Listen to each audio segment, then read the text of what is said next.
मुझे वहम था कि तेरे सामने नहीं खुल सकेगी ज़ुबां मेरी।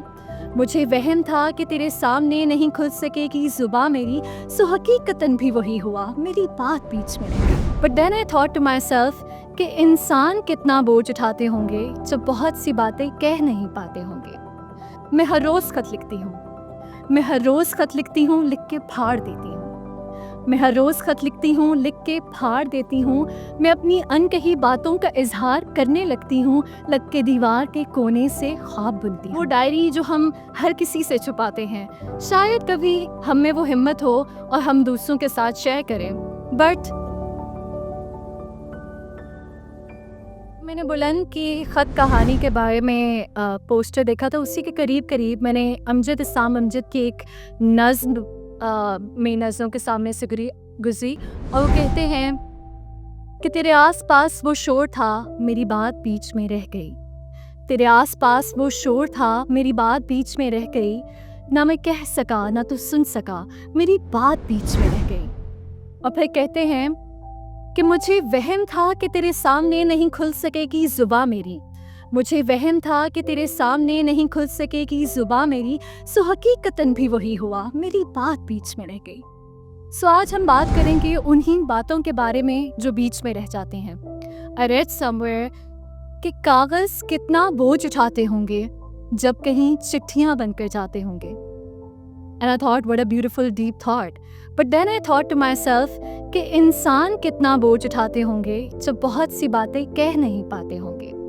सो ये ख़त उन्हीं बातों के नाम हैं जो अनकही रह जाती हैं। ये ख़त उन बातों के नाम है जो शायर को ये कहने पे मजबूर कर देता है कि हमेशा देर कर देता हूँ मैं, हमेशा देर कर देता हूँ मैं। ज़रूरी बात कहनी हो, उसे वापस मिलाना हो, किसी को याद करना हो, किसी को भूल जाना हो, हमेशा देर कर देता हूँ। ये जो हमेशा देर कर देता हूँ का जज्बा है, ये जो बात बीच में रह जाती है, ये जो जज्बात है, इन्हीं जज्बात की शिद्दत जब आपके अंदर एक खलल पैदा करती है तो वो इजहार मांगते हैं।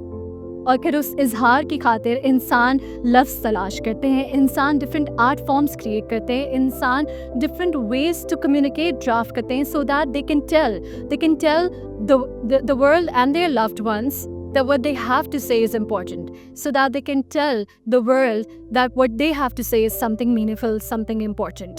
Vincent van Gogh for example, आप में से बहुत से लोग उनको as a painter जानते होंगे, but he was actually a very good writer as well. वो अपने भाई को बड़ा frequently खत लिखा करते थे और उस खत में like one of the letters that he writes, he says, what am I in the eyes of most people? What am I in the eyes of most people? A non-entity, an unpleasant being. And now this is the part where, you know, it is more about the way he feels. Like we know him as a painter who's world famous, and this is what he feels about himself, that what he thinks that the world thinks about himself. Okay, what am I in the eyes of most people? A non-entity, an unpleasant being. And if that's true, if that were absolutely true, then I would like to show by my work one day that what this non-entity, this unpleasant being has in his heart. और शायद मैं, आप, हम सब अपने अल्फाज के ज़रिए से, अपने ख़तों के ज़रिए से, अपने वर्क के ज़रिए से यही ज़ाहिर करना चाहते हैं कि what we non-existent, what we nobodies, what we eccentric beings have in our hearts. So जो नोट्स हमारे फ़ोन में ड्राफ्ट्स में पड़े रह जाते हैं, वो डायरी जो हम हर किसी से छुपाते हैं, शायद कभी हम में वो हिम्मत हो और हम दूसरों के साथ शेयर करें।